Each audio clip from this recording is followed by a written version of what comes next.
Halo Tribuners, tidak ada musuh yang lebih besar daripada pikiran yang tak terkendali dan tidak ada teman yang lebih baik daripada pikiran yang dijinakkan. Bersama saya Risha, kita kembali lagi dalam acara Cakap-Cakap edisi Kesehatan.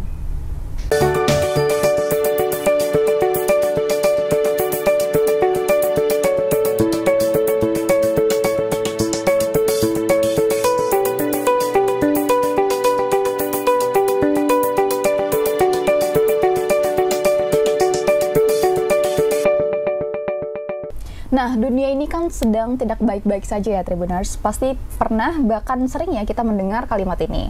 Nah, semakin hari kehidupan manusia itu akan semakin terasa berat. Nah, ternyata masalah demi masalah yang sedang kita hadapi ini ada penyebabnya. Nah, karena ada penyebabnya, ada pula solusinya. Nah, di talkshow kita kali ini, kita kembali akan belajar bersama-sama tentang pemberdayaan pikiran yang dapat mengatasi berbagai masalah kehidupan dan juga meningkatkan kualitas hidup kita. Untuk itu, dalam episode Cakap-Cakap edisi Kesehatan kali ini, kita akan mengangkat tema yang sangat menarik dan bermanfaat nih Pak, yaitu The Awakened Mind ya, yang berarti pemberdayaan pikiran untuk keheningan, kesehatan, dan peningkatan kesadaran. Nah, telah hadir bersama kita di sini narasumber yang istimewa ya Tribuners ya, ada Bapak Dr. Adiway Gunawan ST MPD CCH ya Pak, yang merupakan Certified Clinical Hypnotherapist. Gimana Pak Adi kabarnya? Terima kasih Risha, sehat. Bagus. Semangat sekali nih Pak Adi nih, pasti juga Tribuners makin semangat nontonnya karena memang tema kita hari ini menarik ya. Nah, jadi Tribuners, kalau Risha boleh kenal ini ya, Pak Adi itu merupakan Indonesia's leading expert in consciousness technology, terus Ketua Asosiasi Hipnoterapi Klinis Indonesia, dan juga pencipta The Heart Technique. Baik, nah tentunya Pak Adi akan berbagi informasi yang edukatif nih dan menarik tentang pemberdayaan pikiran dengan pendekatan saintifik dan modern untuk mencapai keheningan, ketenangan, kesehatan, serta kesejahteraan berkelanjutan. Tapi sebelum kita cakap-cakap sama Pak Adi nih, kita ada video nih. Kita saksikan terlebih dahulu video yang berikut ini.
Ini kita langsung aja ke pertanyaan pertama ya Pak Adi ya. Silakan. Ini Pak Adi ini sebagai seorang praktisi di bidang kesejahteraan mental selama hampir 2 dekade ya Pak ya. Menurut pengalaman praktik Pak Adi nih, gimana kondisi kesejahteraan masyarakat saat ini terkait dengan kondisi pikiran?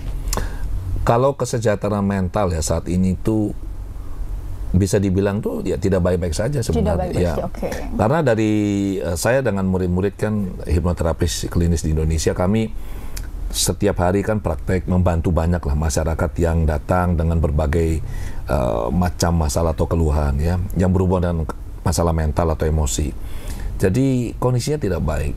Ada saja yang masyarakat sekarang ini banyak yang mengalami kecemasan, kemudian ada juga yang mengalami perasaan gelisah, khawatir akan masa depan, ada lagi konflik di antara pasangan, bahkan konflik dengan diri sendiri, tidak tahu mereka ini mau kemana dalam hidup ya. Jadi justru kondisi yang harusnya bagus dengan kemajuan teknologi dan begitu banyak fasilitas yang kita bisa nikmati saat ini loh, itu ternyata pada satu aspek ini berdampak kurang bagus. Banyak loh sekarang ini orang-orang yang bingung sebenarnya dan mengalami kondisi yang tidak kondusif di kesejahteraan mental mereka. Banyak sekali itu. Berarti mereka itu memang apa ya Pak? Mungkin kalau dalam bahasa sekarang itu overthinking itu juga overthinking salah satu ya. Overthinking salah satu. Jadi mikirnya nggak perlu-perlu. Benar. Iya, mikirnya nggak perlu. Padahal belum tentu benar juga gitu. Ya, banyak. Itu tadi, banyak yang mengalami hal seperti itu. Cukup memprihatinkan. Benar-benar. Ya. Ternyata begitu kompleks ya Pak ya? Ya, sangat-sangat. Nah, masalah seperti ini tuh bermunculan di era yang justru sebenarnya hidup manusia tuh udah makin nyaman dan dipermudah dengan adanya teknologi gitu ya Pak ya. Nah, menurut Pak Adi sendiri, apa yang menyebabkan masalah-masalah ini timbul? Jadi begini, sebenarnya masalah ini kalau kita telisik ya, kalau kita periksa, itu semula berawal dari pikirannya kita sendiri. Berawal dari pikiran, oke. Ya, jadi kita ini yang terbiasa dengan kondisi yang kerja serba cepat, begitu banyak stimuli dari luar, ya, media sosial, informasi membanjiri kita, kemudian belum lagi pengaruh-pengaruh hidup yang maunya cepat, enak, nyaman, bahagia, kaya raya, hedon lah kayak begitu. Itu membuat kita yang tidak sadar atau aware itu larut ke dalamnya.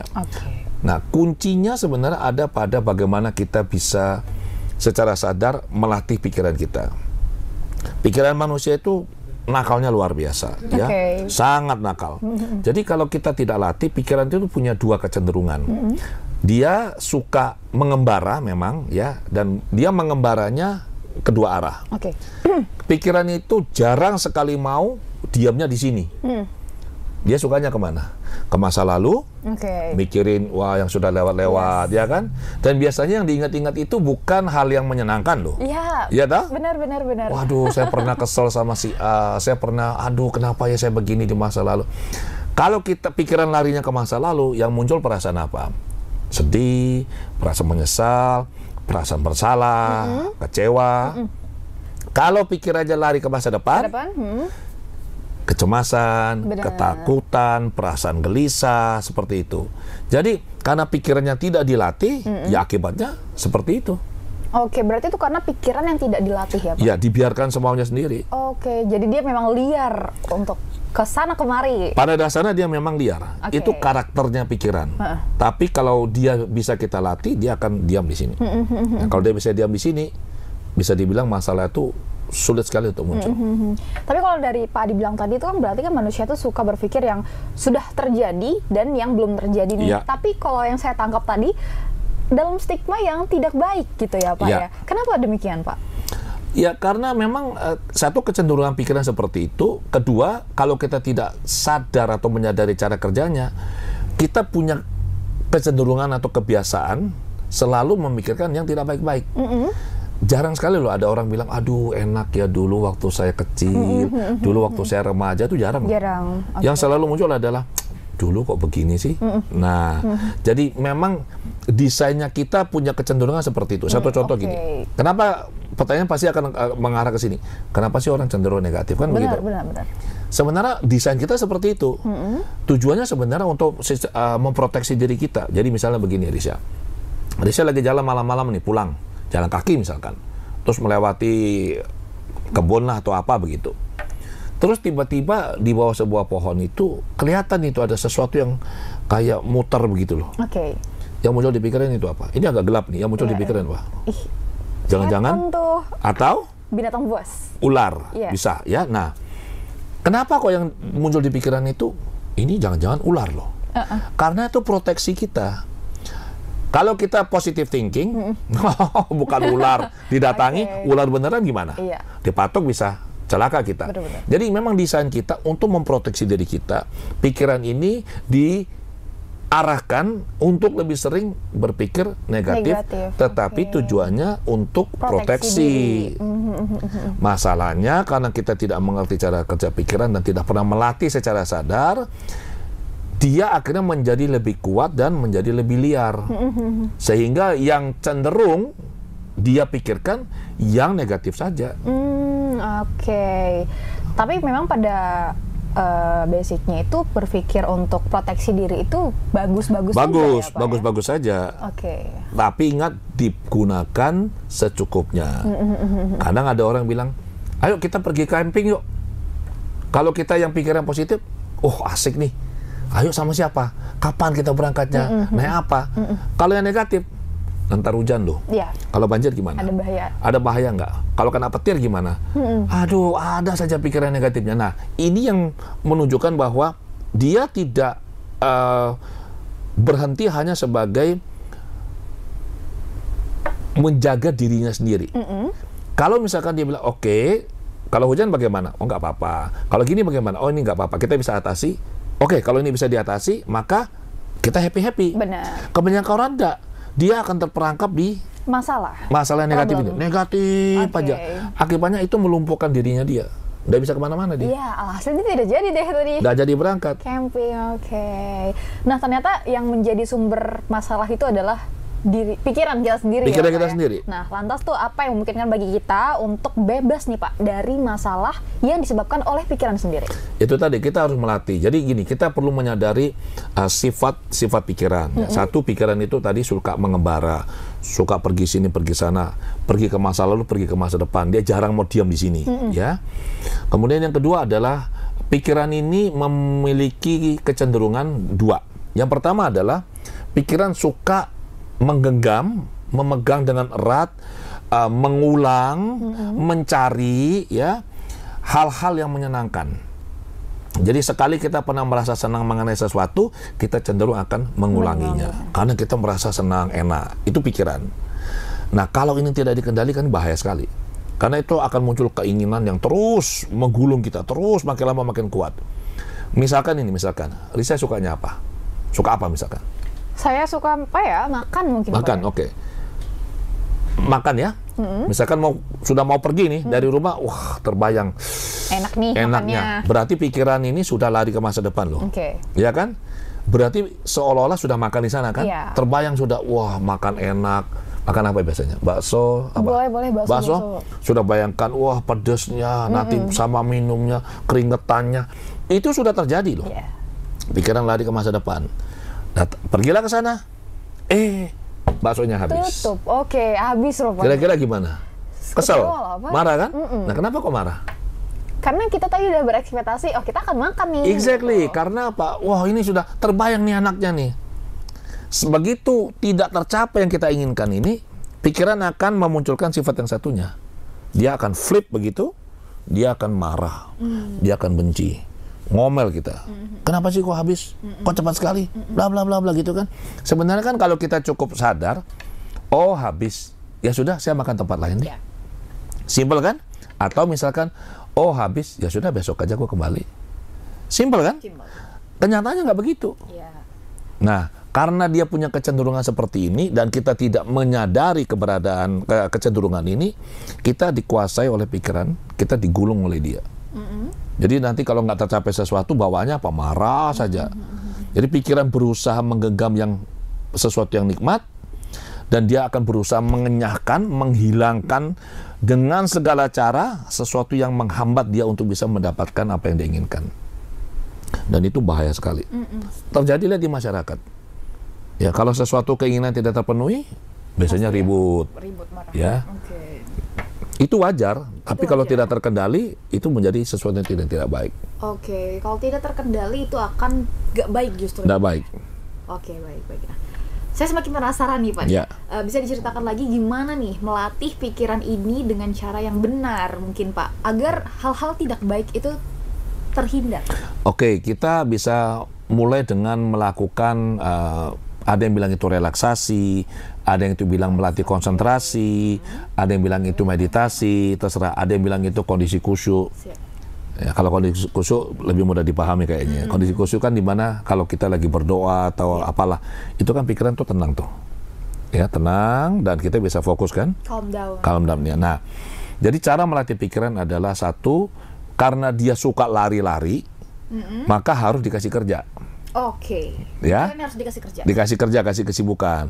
Nah, pikiran ini tidak bisa memikirkan lebih dari satu hal dalam satu saat. Dia hanya bisa memikirkan satu hal pada satu saat. Oke. Jadi, kalau misalkan pikirannya itu dikasih kesibukan, misalkan ini, coba kalau orang lagi membaca. Kalau dia lagi membaca, nggak bisa melakukan yang lain loh. Benar? Lagi fokus. Jadi, pikiran ini dikasih kerjaan, yaitu mengamati suatu objek. Oke. Objeknya itu apa? Misalnya napas, gerakan perut, atau doa yang diulang-ulang. Doa yang doa, oke. Itu juga melatih konsentrasi. Jadi kita misalkan ini membaca dengan penuh kesadaran, doa misalkan apapun itu, kita baca, kita hayati, resapi, kita ulangi, dibaca. Kalau kita tidak fokus, tidak konsentrasi, pikiran kita pasti lari tuh. Ya. Nah, kalau di meditasi itu paling kelihatan. Orang duduk nih. Dia duduk, pikiran disuruh sibuk mengamati apa? Misalkan gerakan perutnya mengembang, mengempis, mengembang, mengempis ya. Baru 1 menit begitu. Tiba-tiba sudah pikirnya lari tuh. Wah, ingat masa lalu, betul? Iya. Kemudian nanti habis ini saya mau kemana? Nah, itu nakalnya dia.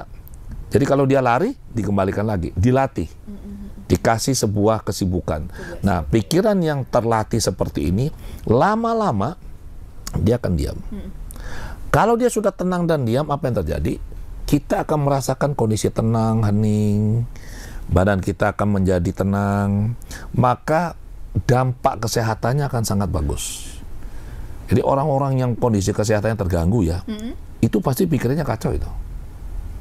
Kalau dia, apapun kondisi fisiknya, kesehatannya, kalau dia bisa membuat pikirnya tenang, hening, damai, itu kondisi kesehatannya akan sangat terbantu. Jadi caranya adalah ya pikiran dilatih secara sadar dengan cara yang benar. Dengan cara benar. Kalau pikiran diam, kita akan tenang loh. Oke. Seperti ini, air, tahu ada air di gelas, kemudian di situ ada banyak katakanlah endapan. Kalau kita aduk, endapannya akan naik. Itu sama dengan pikiran. Kalau pikiran sering kita gunakan, kita aktif berpikir, beraktivitas, itu seperti kita mengaduk. Lama-lama kan jadi ini, airnya menjadi keruh kan? Nah, air yang keruh ini adalah metafora dari pikiran yang kacau. Bagaimana cara supaya airnya kembali jernih? Apa yang harus dilakukan? Didiamin. Betul, didiamin, jangan diaduk. Yep. Nah, mendiamkan pikiran adalah kasih dia satu kesibukan saja. Kesibukan saja, baik. Jangan kasih dia banyak-banyak. Otomatis akan diam.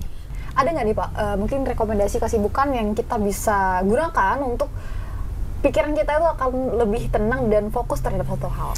Oke, nomor 1, usahakan untuk mengurangi distraksi. Distraksi, oke. Jadi begini, kita kan sekarang ini hidup di zaman yang serba cepat. Coba saya mau tanya, apa yang Risha lakukan pada saat baru bangun tidur? Lihat HP. Lihat HP pasti Pak. Walaupun nggak ada siapa-siapa, cuman kayak list ada nggak kerjaan. Oh ya gitu benar. ya. List atau lihat yang lain. Waduh. Kayaknya lihat yang lain loh. Biasanya orang begitu bangun tidur dia scroll itu, lihat TikTok, lihat Instagram, juga, betul Pak, kan? begitu. Nah, itu kan membuat kita itu tidak punya rentang fokus yang panjang. Kenapa? Karena kalau kita scroll itu pasti cepat. Kita lihat nggak cocok scroll, nggak cocok scroll. Jadi pikiran kita, otak kita tuh kita latih secara tidak sadar untuk punya rentang fokus yang pendek. Oke, tidak bisa menyimak dengan cukup lama gitu ya, Pak? Nggak bisa. Lihat anak-anak zaman sekarang jarang loh. Betul. Saya jarang sekali jumpa anak-anak sekarang ini yang bisa duduk tenang, dia pegang buku hard copy, zaman kayak saya dulu, dan membaca pelan 50 halaman, 100 halaman. Jarang.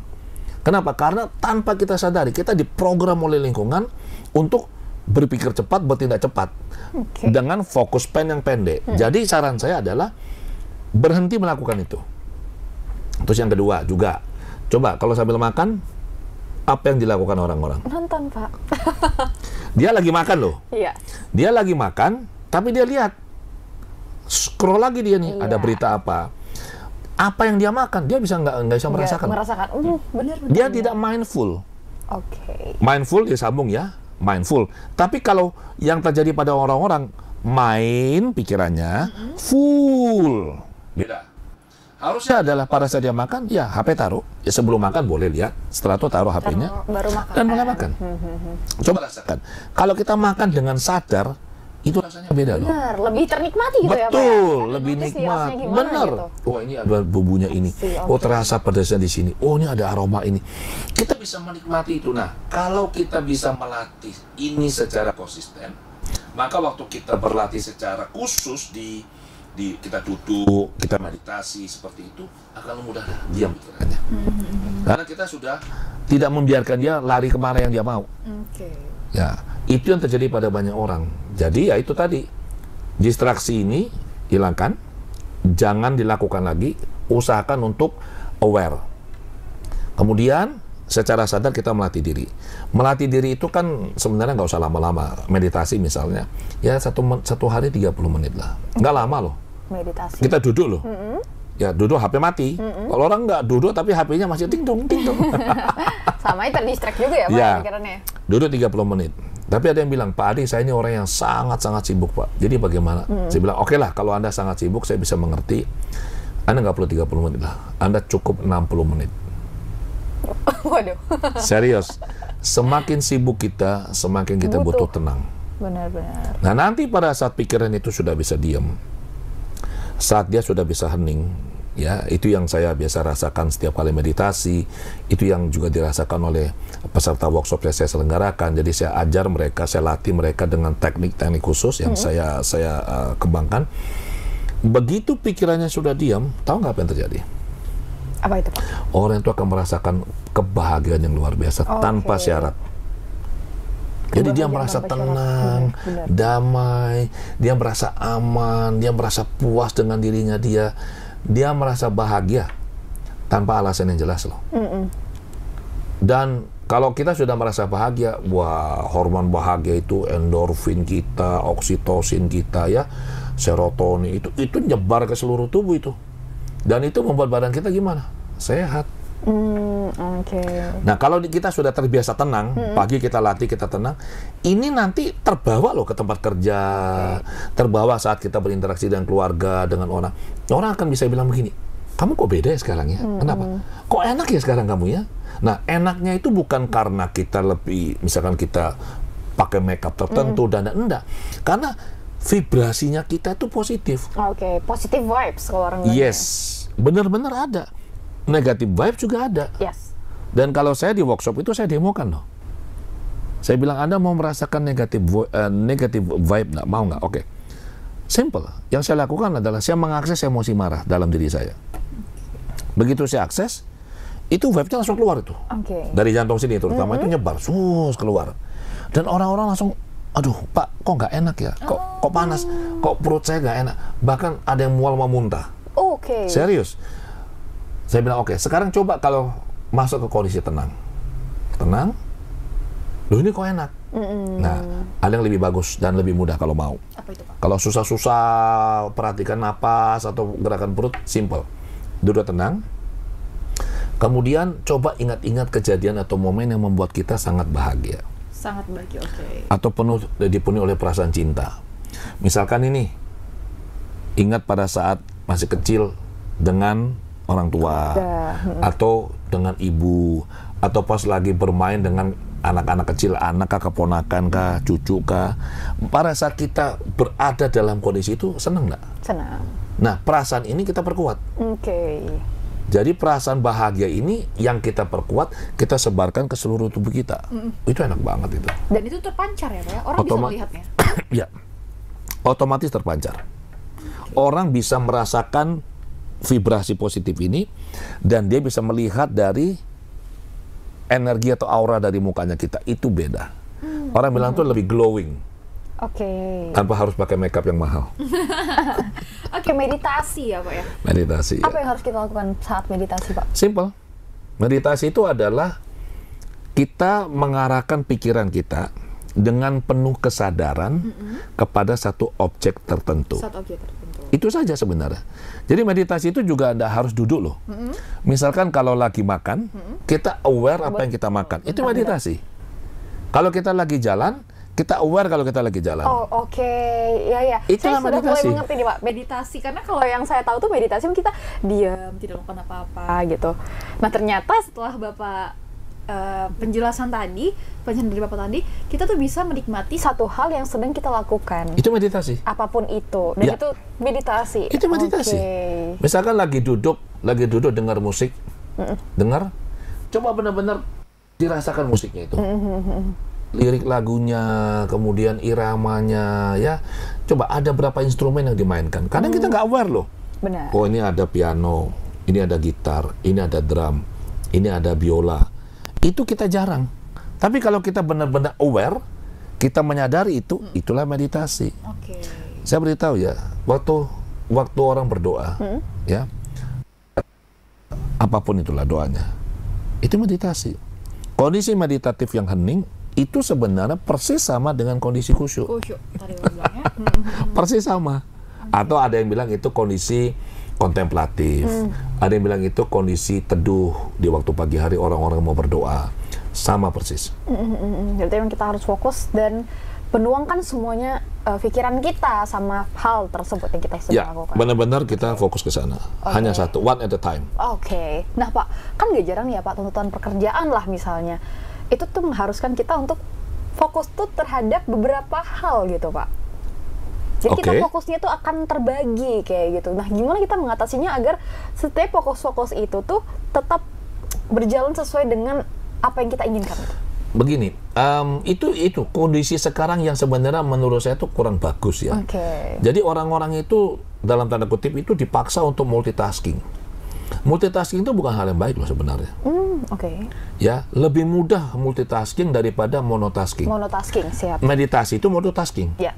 Hanya melakukan satu hal pada satu saat. Nah, multitasking itu sebenarnya begini, pikiran ini tidak bisa memikirkan dua hal pada saat yang bersamaan. Oke. Hanya bisa satu pada suatu saat. Jadi kalau kita akan fokus pada dua hal, sebenarnya pikiran kita dengan sangat cepat, dia berpindah dari satu objek ini ke objek yang lain dengan cepat. Tanpa kita sadari. Ya. Saran saya adalah kalau bisa monotasking. Monotasking, oke. Karena multitasking itu akan sangat menguras kita resource and capek sekali loh. Dan itu belum tentu hasilnya optimal. Yes, itu dia. Betul? Jadi ya monotasking saja lah kalau bisa. Oke, malah lebih mencapai target lah ibaratnya. Lebih bagus, lebih bagus hasilnya. Ya. Sesuai ekspektasi kita semua Tribuners. Nah, apakah Pak Adi ini akan menyelenggarakan seminar nih Pak untuk topik yang sekarang kita bahas ini? Oke, ini kan kita sebenarnya membahas topik The Awakened Mind sebenarnya ya. Jadi The Awakened Mind ini adalah sebuah workshop sebenarnya yang saya akan selenggarakan khususnya di Bali, itu workshop meditasi. 3 malam 4 hari atau 4 hari lah. Oke. Nah, tapi di Medan sendiri nanti bulan Agustus. Agustus? Tanggal 16, tanggal 17 Agustus itu 16 saya akan selenggarakan seminar. Workshop lah, tapi yang 1 hari saja. Oke. Ya, saya akan selenggarakan di Medan ini. Untuk lebih jelasnya nanti bisa lihat di IG saya nanti atau di Facebook. Jadi saya akan mengajar mulai pagi, kira-kira sekitar jam 8 atau jam berapa gitu, sampai sore jam 5. Jadi orang-orang akan belajar teorinya, pemahaman mengenai pikiran, cara kerja pikiran, dan kemudian tentu praktiknya supaya pikirannya bisa diem. Dan itu mudah. Serius mudah, nggak sulit. Memberhentikan pikiran itu sangat mudah kalau tahu caranya. Oke. Yang nggak pernah belajar meditasi apapun itu, asal dia ngikuti tuntunannya, dia melakukan persis yang disampaikan, pikirannya akan diam. Pikirannya akan diam. Yes, akan hening langsung. Oke. Mungkin orang-orang mikirnya pikiran diam itu ketika kita tidur mungkin, Pak. Pikiran diam itu pikiran diam saat tidur itu pikiran sadarnya yang nggak aktif. Oh, pikiran sadar tapi tidak Bawah aktif. sadarnya aktif terus, bisa mimpi, bisa macam-macam kan. Nah, pikiran diam itu simple, mudahnya begini. Pernah nggak pada suatu saat itu, misalkan kita mengalami kondisi yang udah capek sekali, terus kita ngantuk sekali, tapi kita nggak bisa tidur. Wah, oke. Ya, udah ngantuk, capek, nggak bisa tidur. Nah, saat itu coba diamati. Pikiran kita nggak kemana-mana loh. Kita kan mau tidur, kita diem saja. Pikiran sudah malas, sudah mau kemana-mana. Tapi tetap Kita nggak bisa tidur. Nah, itu susah pikiran yang sebenarnya, pikiran yang diam seperti itu. Mudahnya. Ya, kalau tidur nggak, pikiran sadar kita berhenti, pikiran bawah sadar tetap aktif.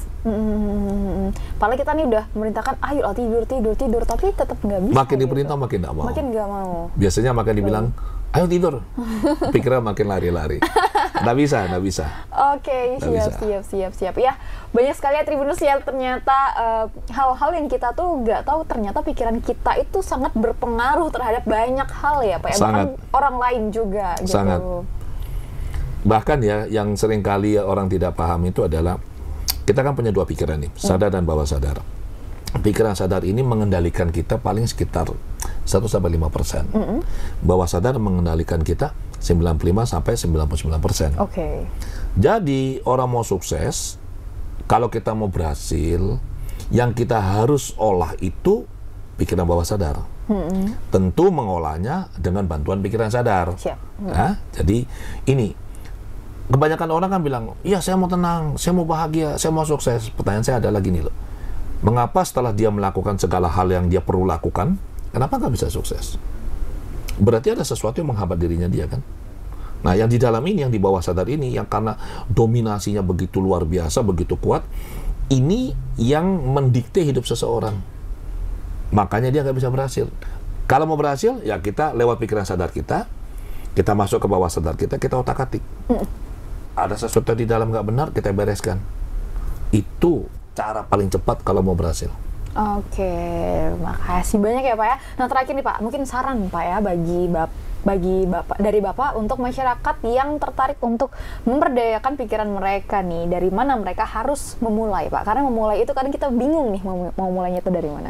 Oke, nomor satu, kita perlu menyadari bahwa pikiran ini bisa dilatih. Kalau pikiran tidak dilatih, dia akan liar, dia akan menjalankan hidup kita semaunya dia. Ya, manusia itu hanyalah satu-satunya makhluk, hanya manusia, makhluk hidup yang memiliki kemampuan menggunakan pikiran untuk mengevaluasi atau menganalisis pikiran. Jadi dengan piranti yang sama digunakan menganalisis dirinya sendiri. Itu hanya pikiran, hanya manusia. Itu disebut dengan kemampuan metakognisi. Kalau ditanya mulai dari mana, itu tadi, menyadari kita punya pikiran dalam tanda kutip nakal ini ya. Kedua ya, kita melatih secara sadar. Kalau tidak ada kesempatan ikut kelas meditasi khusus, duduk, hening ya berapa hari, oke lah, mulailah dengan di rumah. Satu hari 30 menit lah. Kalau bilang, Pak saya nggak ada waktu untuk duduk tenang di rumah selama 30 menit, saya tanya, kamu biasa berdoa nggak? Ya saya berdoa. Nah, waktu Anda berdoa, Anda aware betul, Anda sadari apa yang Anda ucapkan, apa yang Anda rasakan, itu meditasi. Oke? Kalau misalkan itu juga masih nggak bisa, ya sudah, sadari saja, waktu kita melakukan aktivitas tertentu dalam kehidupan sehari-hari, kita menyadari apa yang kita lakukan dan kita tahu apa yang kita lakukan. Jadi misalkan kalau lagi makan, kita tahu kita lagi makan ini. Ya, kalau kita lagi mengunyah, kita tahu kita mengunyah. Itu meditasi.